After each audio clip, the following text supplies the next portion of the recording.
아픔도 있었고 어려움도 있었는데 제가 조목사님을 통해서 교회를 리모델하고 첫날 예배 드릴 때 우리 권사님들이 우는 분도 계셨다라고 하는 소식을 들었어요. 여러분 얼굴을 보니까 참 평안해 보이고 너무 감사하고 그런 마음도 있습니다. 여러분 아름답게 이렇게 꾸몄고 저는 목회하면서 가장 부러운 사람이 찬양을 잘 부르는 사람이에요. 조목사님 제가 테이프도 이번에 받아서 한번 들어봤는데 여러분들도 들어보셨는지 모르지만 거의 6번째 찬양이 무슨 찬양인 줄 아세요? CD에 들어있는? 안 줬어요 목사님이? 저 뒤에 있던데요. 누가 들어? 여러분이 들어줘야지. 6번째 찬양. 누군가 널 위해 기도하네. 여러분을 위해서 목사님 사모님이 기도하고 있어요. 여러분들이 성령 충만하여 이 교회를 다시 예전 교회로 갖다매요. 교회가 가장 힘이 있고 교회가 가장 은혜가 있고 부흥이 있었을 때가 군산 나사렛 교회였다며 다시 그 길로 갔는데 여러분이 자원이 되어져야 돼요. 여러분이 성령 충만하여서 누군가 여러분을 위해서 기도하며 눈물 뿌리고 있다는 하는 사실을 기억하고 여러분 두려울 게 뭐가 있어요. 성령이 나를 인도하시면 여기 앞에 있는 전쟁부터 전도하겠다라고 하는 마음을 가지세요. 그렇게 아멘해가고 전쟁이가 저는 팔복교에 처음 갔는데 15명이 남았는데요. 그때 아마 죽을 각오를 한 것 같아요. 저녁 40일, 새벽 40일 해도 피곤한지 모르고 15명 데리고 들들 볶았어요. 따라서 합시다. 목사님이 볶을 때 잘 따라다니면서 볶여져야지. 그때 안 볶여지고 생콩이 뒤어져 있으면 먹었다가도 여러분 비빔콩 먹어봤어요? 저는 그 비빔콩 한번 입에다 넣었다가 그냥 속에 있는 것까지 토한 적이 있어요. 그 여러분 목사님이 막 볶을 때 같이 따라다니면서 잘 볶여져야지 이리저리 도망다니면 편할지 모르지만 여러분 성령의 은혜가 있지 못한 거예요. 좋지 못할 거예요. 여러분 그렇게 한번 이번 교회에 한번 이런 성령의 충만함을 통해서 여러분이 하려고 하지 말고 주님 제가 저 전쟁을 놓고 기도합니다. 그렇다고 해서 여기 앉은 사람이 다 그 집만 공격하면 안 됩니다. 우리 김장로님 앞으로 주신 김장로님이 공격하세요. 근데 어디로 간다며? 네. 벌써 가잖아. 목사님 오니까 벌써 가잖아. 아멘. 너 진짜 이런 게 기적이에요. 여러분 뭐가 기적이라고 봐요? 죽었다가 살아난 사람이 있어야 기적입니까? 저도 발부동에 갔는데 진짜 15명을 갖고 들들 볶았어요. 3년을 볶았어요. 근데 바로 옆집에 저도 전쟁이가 있었어요. 어느 날 깃발이 잘 안 보였는데 대나무 걸어놓고 깃발을 올리잖아요. 제가 가서 십자가를 30자로 올렸어요. 옥상에다. 그랬더니 그 십자가 자기 전쟁이도 십자가 꼭대기까지 대나무 새로 삭감해 올렸어요. 그러거니 말거니 어느 날 제가 종점에서 이렇게 걸어오는데 빨간 화살표 표시로 계속해서 표시가 돼 있어요. 빨간 걸로. 누가 주의 보혈로 우리 교회를 이렇게 가라고 다 표시해요. 우리 집 앞에까지 그렇게 돼 있어요. 근데 우리 집 앞으로 들어가는 거라도 더 들어가네 던데요. 끝까지 따라가 봤더니 점쟁이집 모르겠어요. 목표 지점이 점쟁이지. 점쟁이가 자기들 찾아올 때 빨간 표시 들고 찾아오라 그랬는데 점쟁이가 잘못해도 엄청 주의 보혈을 그렇게 바르면서 그렇게 했는데요. 오늘 이 깃발이 없어졌어요. 봤더니 도망갔어요. 아마 저녁마다 제가 목소리가요. 제가 다니엘 기도 저거 밑에 다니엘 기도 그 박영문 목사님 들어가시는데 거기 가서 집회하다가 제가 앰프 터뜨리고 있어요. 길 건너 저쪽에 있는 동네 사람이 목사님은 이거 안 들어도 그냥 목소리가 거기까지 들릴 것 같더라고. 아마 그때는 젊고 아마 그랬던 것 같아요. 목소리가. 그러니까 저는 찬양 이렇게 부를 때요. 저는 이 악보가 이렇게 있으면요. 악보를 볼 줄을 몰라요. 나는 그게 그래서 너무 그리고 엇박자 있는 건 못 들어봐. 우리 딸이 늘래. 목사님은 아빠는 도대체 얼마나 찬양을 불렀는데도 엇박자 들어온 거 이게 잘 안 되는 거예요. 그래서 나는 여러분 찬송 따라서 합시다. 찬송 속에 누가 거예요? 누가 거한다고 그랬어요? 우리 하나님 그 찬송 속에 거한다. 아까 목사님 준비 찬송하는데 하나 더 들었으면 좋겠는데 하나만 두개 온다고 그랬는데 하나밖에 안 듣고 내려갔어요. 옆 사람 얼굴 보면서 복 받으셨습니다.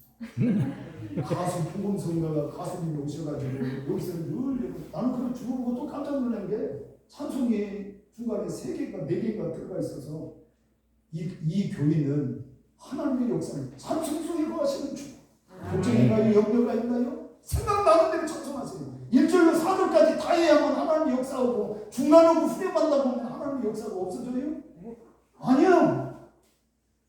여러분 공산 국가에서 신앙생활하는 사람은 소리를 내면 바깥에 들어서 종간 나스있게 하고 총 가지고 들어와서 죽일 것 같으니까 이불 속에 들어가서 손가락을 가리키면서 읽는 거예요. 읽는 거. 부르고 싶은데 못 부르니까. 그래도 역사가 일어나요. 이게 전부가 어디에 있냐? 성령의 역사 속에서 나타나는 줄로 믿습니다.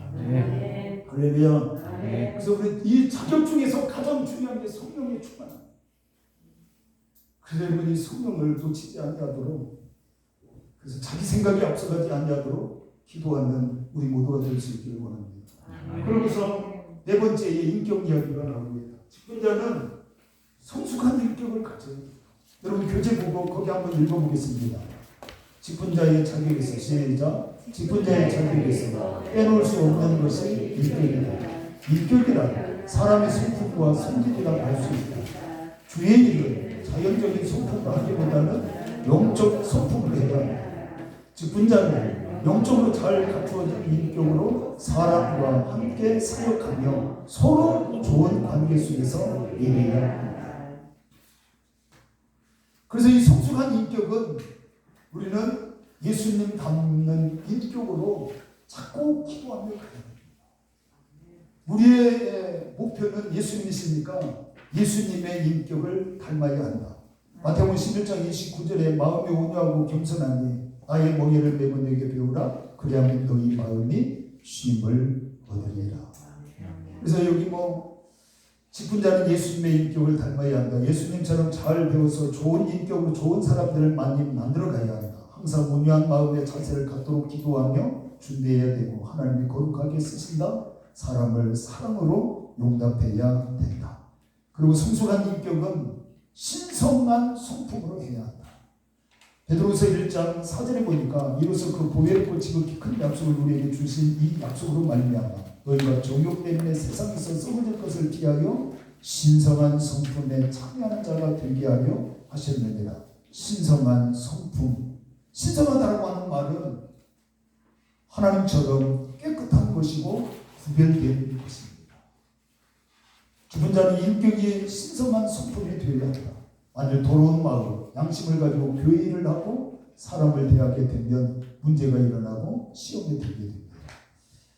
제가 덕천에서 시골교회에서 한 30명 정도 노인들, 평균 나이 70이 넘으니까 60이면 청년이에요. 요즘 60세, 70세도 다 청년같이 건강하고 이렇습니다. 그런데 이제 우리 교회에도 젊은 사람들을 좀 보내달라고 그 30여 명 노인들과 사모하고 제가 40일간 새벽 특별 기도도 하고 이랬습니다. 그런데 어려운 가운데에 장로님의 아들이 부산에서 사업을 하다가 그 사업이 잘 안 되어서 그 기도 마치고 장로님 젊은 그 며느리하고 아들이 고향으로 들어왔어요. 나는 내가 기도해서 그렇게 들어왔다고 생각을 하고 너무 감사했어요. 젊은 분이 이렇게 장로님 아들이 집사님 부부였는데 그 당시에 50대 정도 됐을 것 같으니까 참죠. 그러니까 노인들만 있다가 그분들이 오니까 너무 좋은 거예요. 저도 힘이 나고 제 정도 맡아서 관리해주고 이러는 거예요. 근데 한 1년이 지나더니 덕천이 그 황토에 있는 데인데 그 종업이잖아요. 종업에 포함되어 있는데 시내로 나간다는 거예요. 그래서 그게요 시내 나가 사업을 하는데 자전거 풀을 한다는 거예요. 그러냐고 그러면 어쨌든 얼마 안 되는 거니까 나가서 하더라도 우리 교회로 오겠지. 당연히 오겠지. 그렇게 생각을 했어요. 그런데 우리 교회로 그만 나오겠다는 거예요. 그리고 정읍에 있는 성결교회 큰 대형 교회에 등록을 한 거예요. 제가 나중에 이유를 들었는데 자기가 사업을 하는데 덕천교회 노인들만 앉아있는 이 사람들에게 자기 사업이 전혀 유익이 안 되는 거예요. 노인들이 무슨 자전거를 타겠어요. 큰 교회 가면 자기 사업이 그 교인들을 위하여서 많이 이용되어질 것이다라고 잘 될 것이라고 하는 생각 때문에 그렇게 갔다는 소식을 듣고 너무 속상하더라고요. 근데 여러분 그분이 잘 됐을 것 같아요? 또 망했어요. 여러분 인간의 생각으로 잘못된 생각으로 뭔 일을 이렇게 해나갈 때 나는 지금까지 그렇게 잘 되는 인물은 한 사람도 없어요.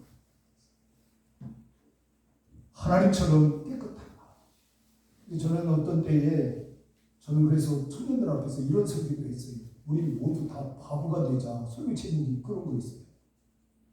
근데 그렇게 바보가 되라는 말이 아니라 바보처럼 우리의 마음이 좀 단순했으면 좋겠어요. 오늘 초등학교 여자친구를 버스 안에서 청년 때 만났는데 학생 시절에 중고등학교 시절에 그렇게 이뻤었어요. 근데 청년 시절에서 버스 안에서 만났는데 살을 이렇게 찌고 얼굴이 이상하게 변했어요. 나는 모르고서 가서 말을 걸었는데 옆에서 뭐 그러는 거예요. 저 청년 정신이 이상해졌다. 그러니까 갑자기 이런 것처럼 생각 안 하니까 그 몸이 불고 살찌고 그렇게 되어지는 모습을 보았습니다. 여러분 우리의 마음이 주님으로 채워질 때 내가 단순해지고 단순해짐 속에 하나님은 우리를 쓰시게 되어진다는 하는 사실을 잊지 마시고 신의 성품에 참여하는 그런 인격, 그래서 지정의의 균형이 갖추어진 인격, 이런 모습으로 하나님 앞에 나아갈 때 하나님은 그 신의 성품에 참여한 자를 쓰시겠다는 거예요. 그 다음에 세 번째, 자신을 다스리는 사람이 되어야 된다. 잠언 16장 32절에 노하기를 더디하지 않은 용사보다 낫고 자기 마음을 다스린 자는 소음을 빼앗는 자보다 낫다. 직분자는 화를 잘 내거나 쉽게 흥분하여 감정이나 표정과 태도가 갑작스러운 현상을 일으키면 자격이 없다는 거예요. 자기를 다스릴 줄 알아야 사람과의 관계 속에서도 통제가 가능해지게 되는 겁니다. 직분자는 자기를 다스려 기뻐하고 감사하는 마음을 전달할 수 있도록 훈련해야 된다. 그래서 디모데전서 1장 19절에 보면 착한 양심을 사모하세요. 베드로전서 3장 16절에 선한 양심을 사모해라.